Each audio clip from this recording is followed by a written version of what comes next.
Good afternoon, and welcome to the 5th episode of Mental Health Matters, Returning with Resilience. As a leading provider of the highest quality evidence-based mental health services and program for children and adolescents for over 25 years now, we're excited to host this series of conversations, tips, tools, and resources to help support the mental health of students as they return back to school with resilience.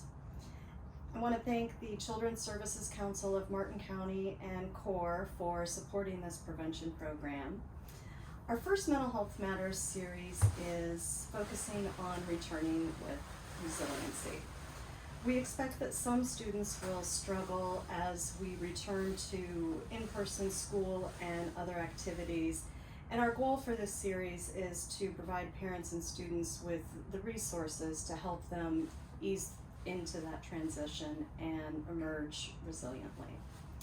Today, we're discussing practical steps and tips for students as they return to school that will help them overcome some of the stress and anxiety that comes along with returning to school and other activities. I'd like to start by introducing our guests. Today, we have Dorothy Oppenheiser, who is Tykes&Teens Director of Prevention Services. That's a mouthful. She's a longtime educator and trauma-informed care instructor and trainer, and not to mention a mom of 3 daughters. That's a lot. We have Monique Coleman, who holds a master's in education, and she's our prevention coordinator, and she also heads up our Changing Vibes, Changing Lives program for middle and high schoolers in Martin County. And last but not least, we have Tony Farrow, who is a teacher at Jensen Beach High School. He teaches AP World History and AP European History. So thank you all for joining us today. Thank you. Dorothy, let's start with you. You have a lot of experience with elementary all the way through high school students. What are some of the challenges that you anticipate students to be going through as they prepare to return to in-person school? I know educators and parents can expect that returning this fall will be different than ever before. That's obvious. And so this series we're really happy to provide. We've actually been, people have requested this series for us to help return. What we do know is that students will return differently and may be overwhelmed. Mm-hmm. And so, one of the most important things is to just give yourself, as parents and educators, grace. And the same with kids, because every child is going to come back differently based on their experiences. And one of the most important keys would be connecting kids to healthy adults. So different activities, but also realizing that all of those activities might be overwhelming. So while it's great to connect them once they return so that they can have those social interactions, because some up to 20% or 30% of the students have not been in a brick and mortar school in over a year. And so developmentally, there's going to be some lagging of social skills. There is quite a bit of support from a social emotional by the district, which is great, but we need to just gracefully set realistic expectations for ourselves and the students. Those are some of the initial things to think about as we prepare to return, as we get back into school, and we ourselves will become overwhelmed or may be overwhelmed as well. Good stuff. Tony, we know it's been obviously a difficult, challenging time for teachers, educators over the past almost year and a half now. What are you anticipating as you and your fellow educators get ready to be in-person classes again? Yeah, honestly, I know everybody loves this time of the year because it's summer and we're getting a chance to relax. But I think most educators are ridiculously excited to go back to the classroom in August. Like you said, it's been a long time coming. Who would have thought, we go to leave to go home on spring break in March of 2020, and then, this is where we are a year and a half later. So I think I know a lot of the teachers that I've talked with, we're just kind of excited to get back into that routine again. Good. You know, when you think about the pandemic, everybody's routine was a little bit different. We did have about 20 to 30% of our kids that were remote learners, and so there was a lot of challenges that went along the way with that.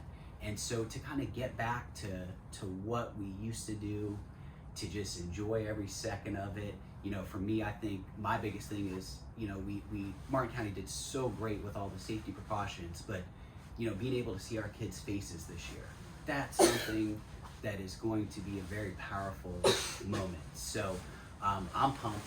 Anybody that's ever had me before, they know I'm ready to start day one. I think most of my fellow educators are, and just excitement, just ready to go and do what we know we can do. And I think that's what we're looking forward to the most. That's great to know. What are some recommendations that you have for parents and students and your fellow educators on building a strong, healthy communication as we go into the new school year? Yeah, you know, like I said a couple minutes ago, I think the school district did a really great job last year with how we handled the pandemic. Everybody had their own challenges with it. One of the biggest positives that I think I'm going to take away from it is that communication was expanded like exponentially. Like, in order for us to be successful, like my job as an educator is to do everything I can to help our kids be successful, whether that's academically, personally, athletically. And the only way that was going to happen last year is through constant communication.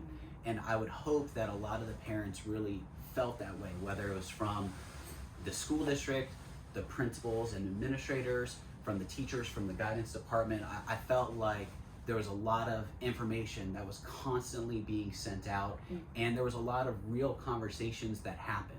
So again, I think with anything, if you want communication to exist, it's got to be a two-way street. And so I know this might be surprising, but teachers actually really do enjoy talking to parents. So, you know, if a parent has a particular issue, I would say that the easiest way to do it with technology is simply to email us.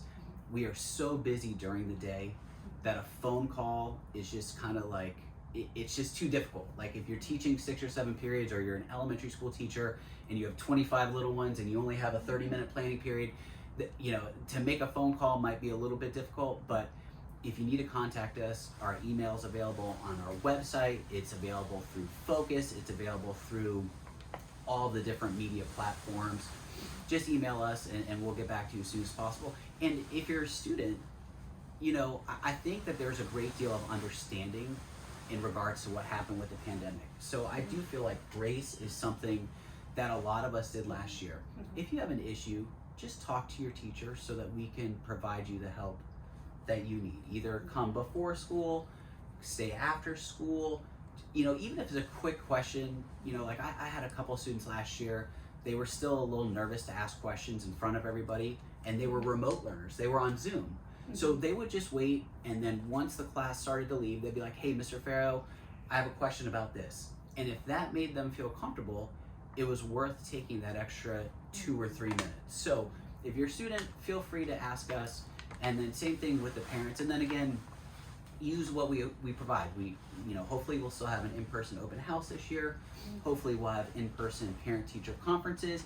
And worst case scenario, we're used to doing meetings now via Zoom. I actually think it's going to be even easier if you have an issue with your son or daughter's grades, or you have a question. We might be able to set up a 10-minute Zoom conference, and you don't have to leave your work, or you don't have to leave your home, and we can chat for a couple minutes, because it's kind of like the old adage, I can't help you and we can't help you as educators if we don't know something's wrong. So I'm really hoping that communication is going to be just as good as it was last year, and we can continue to build those relationships, because that's the only way people are going to be able to get through things. That's good to hear that in the middle of a crisis situation, that, you know, communication came out as a strong positive. So that's good to know. Absolutely. What about in terms of academic tips for students as they return? What advice, guidance do you have on that side? Yeah, kind of to Dorothy's point, you know, I mean, there's a group of kids that haven't been in their elementary school or their middle school or their high school for a year and a half. And, you know, like I said, the school district, the teachers, we all did the best that we could to try and provide that level of academic reputation that Martin County is known for. And again, one of the positives of that is, even with the pandemic, like, our goal was to do whatever we can to have our students reach those highest levels. And so I don't think that that's going to change once we come back. I think that's only going to be stronger. So if I had to give kind of just 2 pieces of advice for a student, like what you need to do coming back, number one, it kind of goes back to what Dorothy was talking about with that grace. Everybody's going through this pandemic. Everybody has shared similar experiences. If you are feeling stressed, or if you have anxiety, or maybe you're struggling academically, please tell your teachers or make an appointment to visit your guidance counselors. Everybody's going to return back in a little bit of a different way. Some people are going to be ready to go day one. Some people are not. They're already stressed about coming back to school. And the one great thing that our school district has done is they put a huge emphasis on mental health and mental well-being. We have a great relationship with our guidance counselors. We have a great relationship with Tykes&Teens. You guys are all throughout our schools. And even our student services department throughout the school district has really tried to do as much as they could to be preventative. So my first advice is, if you're feeling overwhelmed, make sure you tell your teachers so that we can get you to the right person. My second advice is really going to involve time management. I think that by far this is going to be the biggest issue that our students face when they come back in August, because there's kind of a couple of reasons for that. One, if you think about it, so many assignments were turned in online, right? Even my son that's in, he's going into 4th grade, he had assignments that were done through Google Classroom. With that, there was a lot of flexibility. There was a lot of leeway. We had a lot of grace last year, like, hey, if you guys need an extra day, we'll give you that day. This year, I think it's going to be just a little bit different. I can't speak on behalf of every educator, but I think you're going to kind of see a little bit of like a renaissance of what we used to do. Like, I told my kids at the end of the school year, like, we're going back to paper and pencil. Like, we're going back to writing essays in class. We're taking out the textbooks. We're going to physically move around in the classroom, because last year we couldn't because we had to be socially distant. So, like, I do feel like there's going to be a lot of times where assignments are going to be due at a certain time in class. And especially, I know for my kids at the high school level, they loved it when I would push an assignment till 11:59 on a Thursday night. Well, now that 11:59 is going to be, 1:30 in the afternoon on Thursday. You're not going to have that extra 5 or 6 hours. So I think that's going to be a big issue. The second issue, and again, it's an exciting issue, is I think we're going to see a lot of return of extracurricular activities, whether it's at the school level or whether it's in the community. So I think for our students, we're going to have kids, and I'm excited. We're going to have kids doing marching season for band, right? Like, we're going to have chorus concerts. We're still going to have Little League. We're still going to have drama and plays. We're still going to have holiday parades and festivals and religious activities. So I think for our students, they really have to understand that as exciting as it is that we're going to be able to do those things again, like maybe a homecoming or a prom, we've got to manage our academics and our time wisely, because I feel like if you don't manage it now, that level of stress and anxiety, it might be a slow build, but it's going to add up at a certain period of time. So again, make sure you tell somebody if you're kind of having some issues, and really make sure you kind of manage your time, because it is going to be, a lot different than what we've done for the past year and a half, in a lot of exciting ways, but it's going to be different. We need to make sure that we prioritize what we're supposed to be doing. Good advice. Gonna get to you, Monique. First, one more question for you, Dorothy. What are some practical steps that you can recommend for parents and students and teachers and educators as well as we go back? I think we've already touched on quite a few of them. So giving everyone grace around us, our colleagues, everybody around us. Taking some time to think about others' perspectives. So, be empathetic and think about, what could they be going through, whether it's a colleague or a student or a parent. One thing that we talk about is the window of tolerance. And there's a window of tolerance that people have where they can stay able to be really effective. And what we found with COVID is because of so many different variables that we've had to consider, our window of tolerance is so much smaller. So we find ourselves getting more irritable, getting more upset, being upset about something that, you know, why was I upset about that? And so just creating a space where when you see somebody kind of having a difficult time, you know, just understand that they're going through something. Everyone's going through something through this pandemic, so that empathy is important, but also, you know, looking around, whether we're a student or a parent or a educator, and not just looking at the people around us that may be visibly struggling in an outwardly way, but also those that might be disconnected and isolating, because students have been able to isolate over the last year. So now as they come back, really looking around and seeing, you know, hey, you know, is there something I can do to help you? And looking at the strengths of every student. So every student has interests, and taking the time to figure out, do they want to help in the library? Do they love to read books?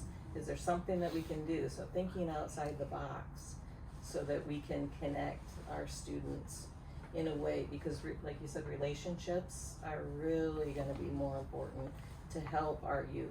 You know, as adults, our brains are well developed for the most part, but our youth, they really have had some struggles because neurodevelopmentally they're going through a different time, and that isolation isn't helping them. So we have to create new ways for them to interact and, you know, be okay with that, and, you know, share that grace with everyone. Finding ways to get involved that's a strength and an interest to them is important. Yes. Monique, you're the coordinator and mentor for Tykes Changing Vibes, Changing Lives program. Yes. First of all, tell us a little bit about it. So Changing Vibes, Changing Lives is a youth-led program that we kicked off about 4 years ago, and it's literally what it is, youth-led. The youth, they are coming up with they're identifying what's going on in their community and finding ways to get more youth involved. So they're trying to basically figure out how they're going to make a difference in the community. We meet 4 times a month. I try not to hold them too long, but only maybe about 30 minutes a week, just to kind of figure out what do we want to do. And I say we, because I mean sometimes I feel like I'm one of them, because I'm really learning from what they are bringing and some of the conversations that we're having. That's great. So why do you think it's important for them to get involved? Whether it's a program like Changing Vibes, Changing Lives, or another area of interest, why do you see that that's important and that it's benefiting the students? Well, first and foremost, they do get service hours, community service hours for doing this, so that's a big plus. That's a plus. But also it increases engagement. It gives them a voice. A couple months ago, we did a youth dialogue day, and this is literally where the youth are able to talk about some of the things that are being pressed for them. So coming up to COVID, it was like, oh my goodness, how are we gonna do this? What's gonna happen? And the adults that are in the room, I mean, we have some pretty key people in the room from the community. They literally just sit there and listen. They listen to what the students are saying, so they're listening to something that's, you know, pressing for them. So they have that opportunity to get their have their voices be heard, and then in return, the adults, they're able to listen, take in what they've heard, and then provide a response and or follow up within it. That's excellent. We'll make sure we put information on that on our website for students that are interested in getting involved. They can email Monique. We'll put your information on the website so they know how to find it. Yeah. Well, thank you all for sharing with us today. Any closing comments you'd like to give? No, I mean, I'm ready to go. So I hope for any student that's watching this, I hope you do genuinely know how much your teachers and everybody in the community cares about you, and I think I think everybody wants this year and future years to be as successful and as gratifying as possible. So hopefully you guys are ready to do some work, because I know we are. We're glad to see you're excited. Yeah. Excellent. Dorothy, any? No, I'm glad that we're doing this series. It's going to be good for, parents, families, and educators. Excellent. Well, thank you all for sharing your insights with us today, and thank you again to Children's Services Council of Martin County and CORE for supporting this program. For those of you who are not on Facebook, because I have been getting many calls and emails about this, we will have all of these videos posted on our website at Tykes&Teens.org as well. Our next Mental Health Matters episode will be on Wednesday, April 18th at 1 p.m., where we'll be discussing enhancing young children and families' resilience. Elizabeth Appleton, Tykes&Teens Director of Childcare Mental Health Consultation, will presenting tools for childcare staff and parents to support the 0 to 5-year-old age group through day-to-day transitions as we start the return back to school. Thank you all again, and we'll see you on the next episode.